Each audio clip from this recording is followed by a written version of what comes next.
Hali gani mwanafamilia wa channel tupendwa hii hapa ya Kileo Media. Kama ndo mara yako kwanza, basi usisahau kusubscribe, kulike, kushare pamoja na kucomment. Bwana Diamond Platnumz atoa cheche baada ya Zuchu kumfukuza Zari kwa Mama Dangote.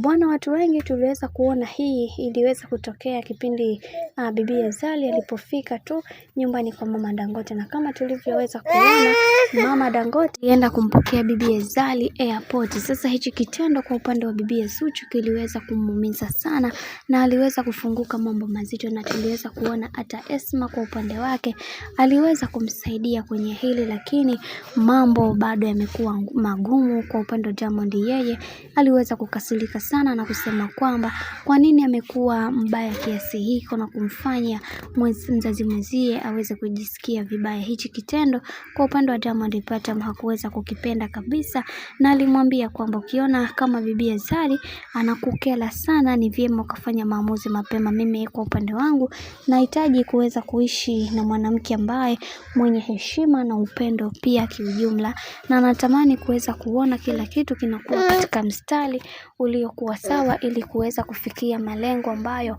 binafsi yeye ameweza kujipangia katika maisha. Hivyo hataki kabisa kuweza kuona migogoro yoyote inayohusiana na masuala mazima ya familia, kwa sababu Zari ni kama familia, ameweza kumletea watoto wawili. Hili jambo kwa upande wa bwana mkubwa Diamond Platnumz aliweza kuliongea na kutilia msisitizo wa hali ya juu. Hataki kabisa kuweza kuona mambo yakienda tofauti kama vile ambavyo alivyoweza kupanga, kwa sababu mwanamke Zari ndio mwanamke pekee ambaye aliweza kumzawadia watoto wawili, na wengi wao waliweza kuchukizwa na kauli za bwana mkubwa Diamond Platnumz baada ya kuweza kupaniki na kumwambia maneno mazito Zuchu kwamba akiona hana cha kufanya au bibi Zari anamkera ni vyema akarudi kwao. Sasa hichi kitendo alichoweza kukifanya bwana mkubwa Diamond Platnumz kimeweza kuwakera watu wengi, na wengi wao wameweza kufunguka vitu vingi na kusema kwamba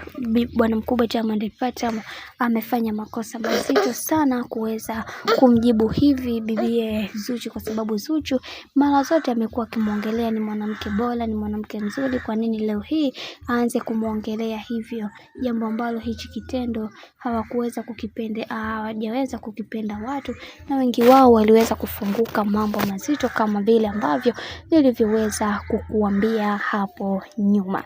Bwana, mambo ni mengi sana kuhusiana na haya yote ambayo yanayoendelea. Mimi naomba nikusie kitu kimoja, kama ndo mara kwa kwanza, basi nikusie usisahau kusubscribe, kulike, kushare pamoja na kucomment.